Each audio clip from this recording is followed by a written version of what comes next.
Otep à tous, bien-aimés frères et sœurs. Être l'allié de Kagame est une malédiction. Ça, c'est pas moi qui le dis. Ça, c'est un allié. Il s'appelle William Ruto, le président du Kenya. Il a fait cette déclaration il n'y a pas longtemps. Vous savez, au moment où nous sommes en train de parler là, Monsieur William Ruto est en train de subir un coup d'État.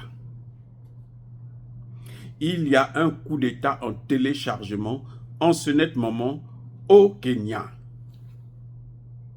La population est dehors, la population est dans la rue, la population a tenté d'envahir le palais du peuple, le parlement.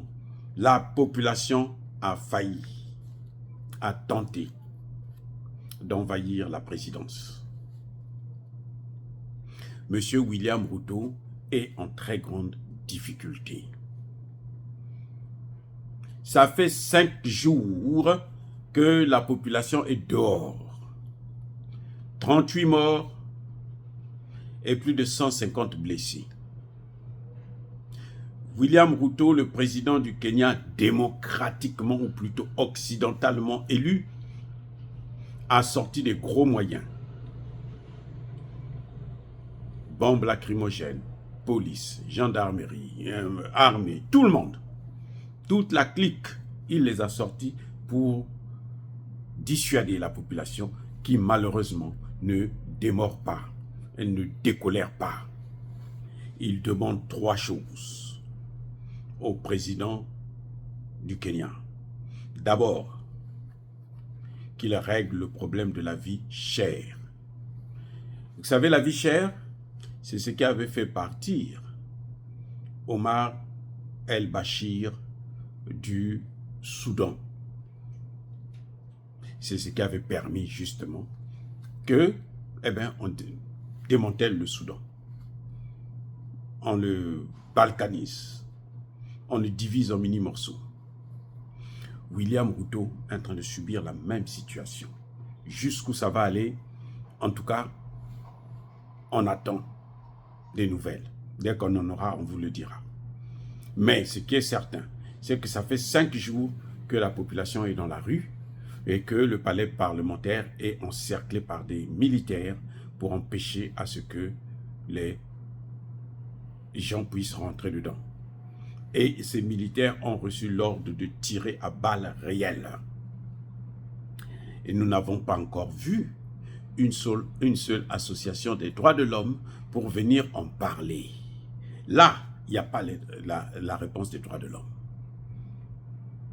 Mais il n'y a pas que la vie chère. Il y a d'autres éléments. Les Kenyans demandent à William Ruto de renoncer à l'engagement qu'il a pris aux États-Unis pour envoyer les soldats kenyans en Haïti. Parce qu'ils disent, ils ont compris que ce sont les États-Unis qui sont en train de déstabiliser leurs frères d'Haïti. Et ils disent que nous n'allons pas aller aider ces gens-là à mettre l'ordre là-bas. Ils n'ont qu'à le faire eux-mêmes.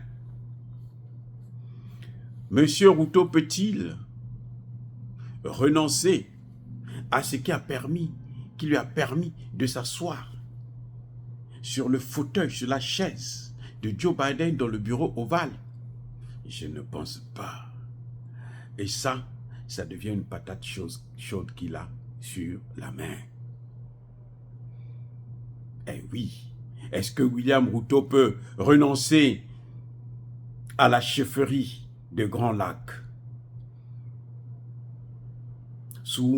à la demande, à l'initiation de Joe Biden? Vous avez vu quand il a quitté les États-Unis, après cette initiation, cette introduction, il est allé directement à Brazzaville, là où Kagame a des intérêts, pour dire que les intérêts de Kagame, là maintenant, ça devrait être pour moi. C'est ça le problème. Mais lui-même, il est en danger. William Ruto ne sait plus où mettre la tête.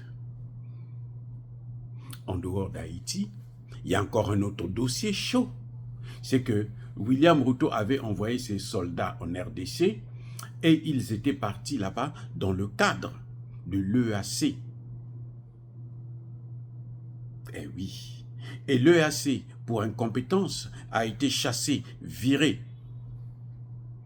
Parce que on a tout de suite compris, le Congo a tout de suite compris, la population a tout de suite compris que mais ces gens de l'OAC là, ce sont des Tutsis, ce sont des Nilotiques qui viennent pour massacrer les Bantous.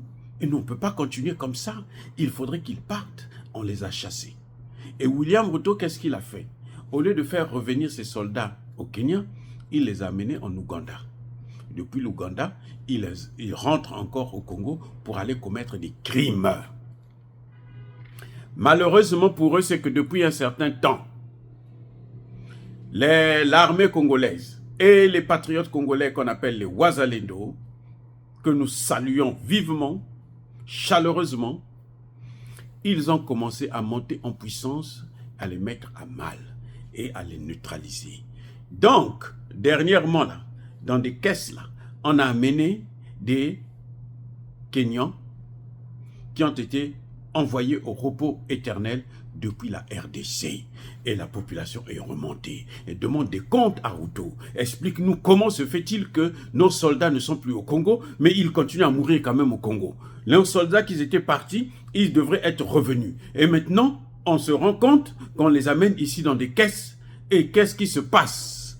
Pourquoi ils sont au Congo, puisque là où ils ne devraient pas être? La guerre du Congo, disent la population kenyane, c'est la guerre de l'OTAN. Mawa et baby, c'est la guerre de l'OTAN. Et nous ne pouvons pas être les complices de ces gens-là qui ont commencé depuis très longtemps à neutraliser, à massacrer. Maintenant, on en compte par millions, 18 millions de Congolais morts à cause de l'OTAN, via l'armée rwandaise, l'armée ougandaise et l'armée kenyane. Et la population dit, il y en a marre. La mobilisation est tellement forte que actuellement, aujourd'hui là même, 7 généraux et colonels ont démissionné de l'armée pour dire, nous ne voulons plus des soldats qui vont mourir dans un autre pays pour une guerre qui n'est pas la nôtre, pour une guerre qui n'est pas celle des Congolais, pour une guerre qui ne concerne pas les Africains, pour une guerre où l'Occident est en train de massacrer nos frères et sœurs en RDC. Nous ne voulons plus voir nos hommes aller mourir là-bas. C'est ça le problème de William Ruto. Donc il y a un coup d'État en téléchargement. Ne soyez pas surpris qu'à n'importe quel moment, vous apprenez que William Ruto a été déchu, qu'il a perdu le pouvoir. Et ce sera bien fait pour lui. Dire cela, c'est inciter à la haine ou à la violence. Non, il y a pas colère V, il y a malin. Encore une fois de plus, bien-aimés frères et sœurs, je persiste et je signe. Soyez bénis. Soyez abondamment bénis par le Dieu des Kémites et par nos ancêtres angélisés. Mais que tous ceux qui persécutent le continent africain le pillent et le déstabilisent, qu'ils soient noirs, blancs, chinois, arabes, juifs, indiens ou qui qu'ils soient punis, maudits, foudroyés, neutralisés, écrasés, effacés par le Dieu des Kémites et par nos ancêtres angélisés. Vive l'Afrique éternelle. J'ai dit et j'assume.